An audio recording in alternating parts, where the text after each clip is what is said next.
नमस्कार दोस्तों, आज की वीडियो में आप लोग सीखने वाले पावर क्वेरी का एक ऐसा फीचर जो आप लोगों को तब सीख लेना चाहिए जब आप लोग कंडीशन अप्लाई कर रहे हैं। जी हां, आप लोगों को यहां पर कंडीशनल कॉलम वाला पॉइंट अब मैं सिखाने वाला हूं और यह पॉइंट आप लोगों के लिए काफी अमेजिंग होगा क्योंकि इसमें आप लोग इफ के बारे में पूरी डिटेलिंग सीख जाएंगे और कब किस किस केस में इसे बनाना पड़ता है, क्यों क्यों इसे क्रिएट करने की जरूरत पड़ती है, सारी बातें इस वीडियो में करने वाले हैं। तो वीडियो को अभी से लाइक कर दीजिएगा, चैनल पर नए हो तो सब्सक्राइब कर दीजिएगा। चलिए वीडियो को शुरू करते हैं और आपको इस कंटेंट की डिटेल एक्सप्लेनेशन दे देते हैं। तो सबसे पहले दोस्तों यहां पर हम उस फाइल को लोड करते हैं जो मेरे पास अवेलेबल है। तो फटाफट से गेट डेटा पर जाते हैं और एक्सेल वर्कबुक लोड कर लेते हैं। तो ये है वो एक्सेल वर्कबुक जो मैंने यहां पे लोड कर ली है। अब आप देखिए इस एक्सेल वर्कबुक के अंदर मेरे पास कॉलम कंडीशनल कॉलम डेट्स, उसके अलावा कंडीशनल कॉलम कंपेयर कॉलम, उसके अलावा कंडीशनल कॉलम नंबर और उसके अलावा कंडीशनल कॉलम टेक्स्ट, चार चीजें गिवन हैं। तो ये चार शीटें मैंने यहां पर पिकअप कर ली हैं और अब मैं क्या करने वाला हूं, इसे ट्रांसफॉर्म करने वाला हूं। बेसिकली ट्रांसफॉर्म मैंने ओपन कर लिया है। अब आपको बताना है यहां पर इन पॉइंट के बारे में, क्यों हम लोग कंडीशनल कॉलम को यूज करते हैं और इसका पर्पस मेन क्या होता है किसी डेटा सेट के ऊपर। तो चलिए एक बार क्वेश्चंस को जरा ध्यान से पढ़ते हैं। तो दोस्तों सबसे पहला क्वेश्चन है, यहां पे पूछा गया है कि अगर आपकी शिपिंग डेट पहले आ जाए ऑर्डर डेट से तो आप यहां पे लिखेंगे इनकरेक्ट अदरवाइज करेक्ट। तो दोस्तों कंडीशनल कॉलम का इस्तेमाल आप पहला रीजन तब करते हैं जब आपको कोई एरर यानी गलती का पता लगाना होता है। तो फिलहाल इस केस में अगर आप चेक करें तो यहां पर आपको ऑर्डर डेट और शिपिंग डेट दिया है। अब आपको ऐसे ही बहुत सारी डेट दे सकते हैं और इसमें आप ये ढूंढने में सक्षम नहीं होंगे कि भाई कहां पर आपकी ऑर्डर डेट और शिपिंग डेट जो है गलत है। अब इसे ढूंढने के लिए आप लोगों को कंडीशनल कॉलम का इस्तेमाल करना चाहिए। चलिए देखते हैं कैसे। तो इसके लिए आप ऐड कॉलम पे जाइए और यहां पर आप लोगों को कंडीशनल कॉलम वाला ऑप्शन मिलेगा, इस पर टिक करिए और टिक करने के बाद आप लोग को सिंपली यहां पर कॉलम का नाम देना है। तो कॉलम का नाम क्या है दोस्तों, यहां पर कॉलम का नाम आप स्टेटस रख दीजिए, वो आप कुछ भी रख सकते हैं अपने अकॉर्डिंग और फिर उसके बाद आप कॉलम नेम बता दीजिए। तो कॉलम नेम यहां पर क्या है, अगर आपका शिपिंग डेट आपकी ऑर्डर डेट से पहले निकल जाए, इस बिफोर लेने के बाद आपको यहां पर कॉलम सिलेक्ट करना है और सिलेक्ट कॉलम लेने के बाद आप लोग कहेंगे कि अगर आपकी शिपिंग डेट पहले निकल जाए ऑर्डर डेट से तो आप यहां पर एक स्टेटस देंगे और वो स्टेटस रहेगा इनकरेक्ट। दैट्स वेरी सिंपल, आप लोगों ने दे दिया। और अगर इसके अलावा कुछ होता है यानी अगर आपकी शिपिंग डेट पहले नहीं होती ऑर्डर डेट से तो भाई आपका जो काम है, जो डेटा है वो करेक्ट माना जाएगा। यानी सेम डेट पर भी डिलीवरी हो सकती है, डेट के बाद भी हो सकती है, लेकिन कभी भी आपकी शिपिंग डेट पहले नहीं होनी चाहिए। और अगर ऐसा है तो आप सीनियर मैनेजमेंट को इसके बारे में बताएंगे या जो डेटा एंट्री ऑपरेटर है उसको इसके बारे में इन्फॉर्म करेंगे। ओके प्रेस करते ही आपको सारे के सारे डेटा में जो स्टेटस दिखाई दे रहा है वो करेक्ट दिख रहा है, लेकिन अब यहां पर आपको इनकरेक्ट भी दिखाई दे रहा है। इसका मतलब यह है कि कोई ना कोई डेट ऐसी है जिसमें आपने गलती की है, यानी आपने शिपिंग डेट को पहले दिखा दिया है ऑर्डर डेट से। तो भैया ये एक प्रॉब्लम वाली डेट है। अगर मान लीजिए आपके पास एक बड़ा डेटा भी आता है तो आप यहां पर एक छोटा सा काम करिए। क्या करिए, यहां पर फिल्टर लगाइए और फिल्टर लगाने पर आप ये चीज चेक करिए कि आपके डेटा में कहीं इनकरेक्ट तो नहीं आ रहा। और अगर आपको इनकरेक्ट डेटा शो होता है तो इसका मतलब यह है कि आपके पूरे डेटा सेट के अंदर कहीं ना कहीं डेट का शिपिंग डेट पहले करने की वजह से आपका इनकरेक्ट आ रहा है और अब आपको इसे ठीक करना है। तो या तो मैनेजमेंट को बोलिए, डेटा एंट्री ऑपरेटर को बोलिए कि भैया इसे ठीक कर, अदरवाइज जो रिपोर्ट है वो गलत बनेगी। तो दैट्स वेरी सिंपल। चलिए दोस्तों प्रॉब्लम नंबर 2 की बात करते हैं। यहां पर आपको बोला गया है कि अगर आपकी सेल 2022 की 2021 की सेल्स से पहले हो जाए, दैट्स वेरी सिंपल, यानी 2022 की सेल 2021 की सेल से पहले हो जाए तो आप इंक्रीमेंट देंगे।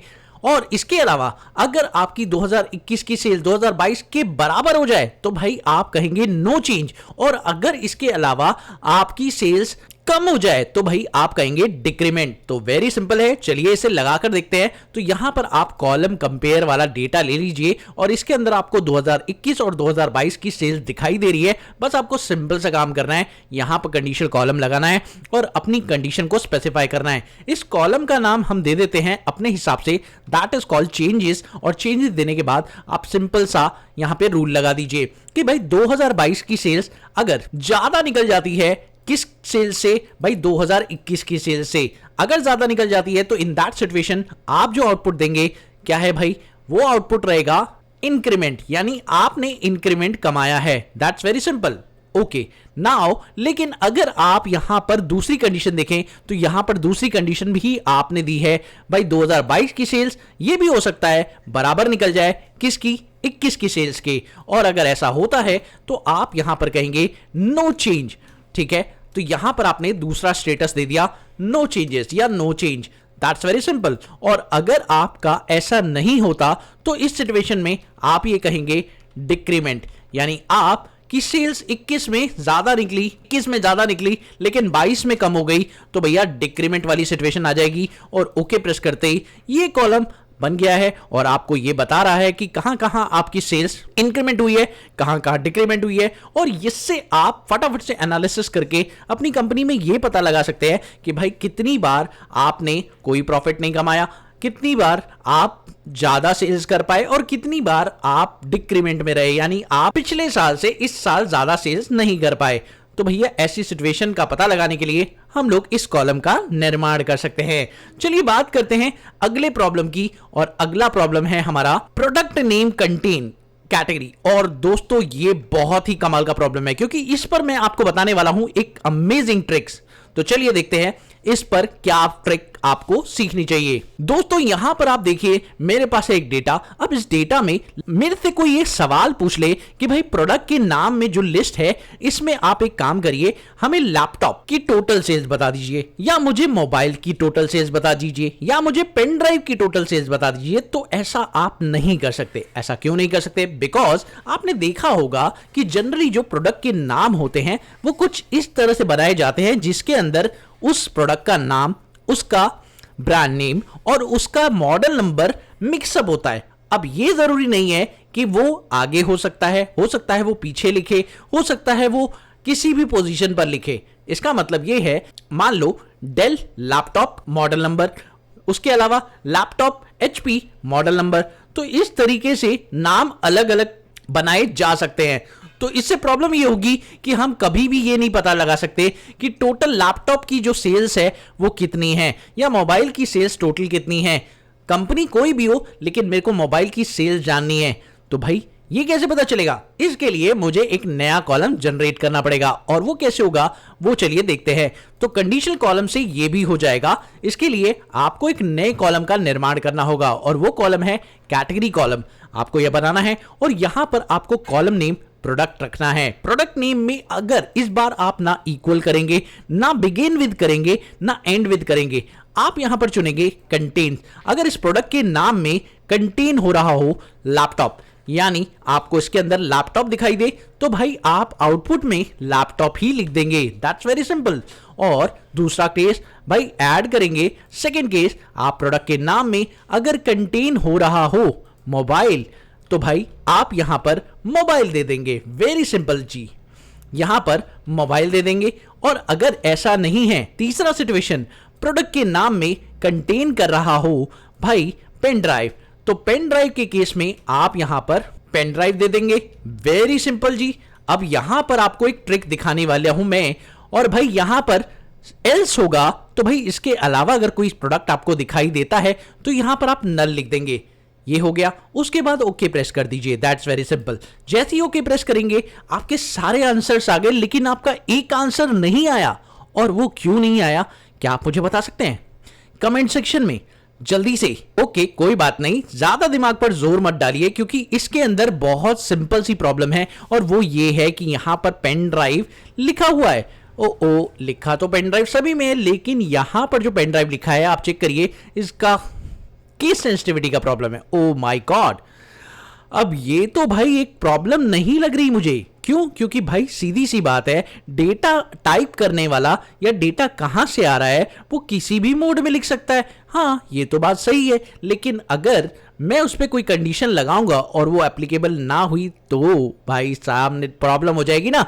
तो अब मुझे क्या करना है? मुझे एक सिंपल सा काम करना है। इस कंडीशन को लगाने से पहले क्या करना होगा? सबसे पहले मैं अपने एक स्टेप ऊपर चला जाऊंगा। That's very simple. यहां से मैंने एक स्टेप जंप कर लिया है ऊपर की साइड, और फिर मैं यहां पर प्रोडक्ट नेम वाले कॉलम को सिलेक्ट करूंगा, और यहां पर ट्रांसफॉर्म पे जाकर फॉर्मेट के अंदर कैपिटलाइज्ड ईच वर्ड कर दूंगा। That's very simple. Capitalize each word करने से कैपिटल हो जाएगा सारे वर्ड का first letter, that's very simple. और ओके प्रेस करते ही, इंसर्ट करते ही आप देखिए फर्स्ट लेटर सभी वर्ड का कैपिटल हो चुका है। और अब अगर आप अपनी क्वेरी को चेक करेंगे तो अब देखिए आपका आंसर क्लीन हो चुका है और प्रॉपर तरीके से कैटेगरी का कॉलम मिल चुका है। अब आप सेल्स पता लगा सकते हैं कि लैपटॉप की कितनी है, मोबाइल की कितनी है और पेन ड्राइव की कितनी है। इसका मतलब आपको अपने स्टाफ मेंबर को जाकर बोलने की जरूरत नहीं है कि इसे ठीक करो, आप खुद भी इसे ठीक कर सकते हैं with the help of cleaning process. चलिए बात करते हैं अगले प्रॉब्लम की। और दोस्तों यहां पर जो प्रॉब्लम है उसमें आपको बोला गया है कि अगर आप 3000 से ज्यादा प्रॉफिट कमाते हैं तो आप हाई प्रॉफिट दीजिए, अबव जीरो करते हैं तो प्रॉफिट और जीरो से कम आता है तो लॉस। चलिए बहुत सिंपल है, तो यहां पर प्रॉफिट वैल्यू वाला कॉलम आपको गिवन है और आपको ऐड कॉलम से कंडीशनल कॉलम यहां पर क्रिएट करना है। और उस कॉलम का नाम आप क्या रखना चाहते हैं भाई, यहां पर हम कॉलम का नाम प्रॉफिट या लॉस सिचुएशन रखना चाहते हैं।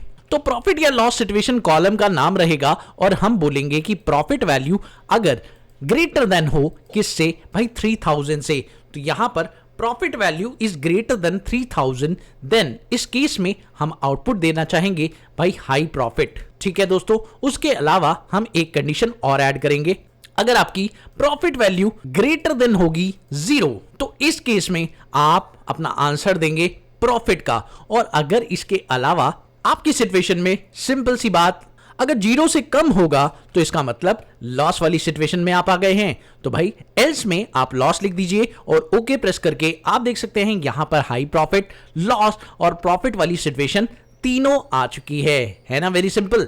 तो आई थिंक अब आपको आ चुका होगा कि कैसे हम अपने कंडीशनल कॉलम वाले डेटास को यूज करके अपने कई सारे प्रॉब्लम्स को सॉल्व करते हैं और किसी तरह से रिजल्ट निकालकर भाई अपने डेटा पर आगे का काम फर्दर प्रोसेस कर सकते हैं।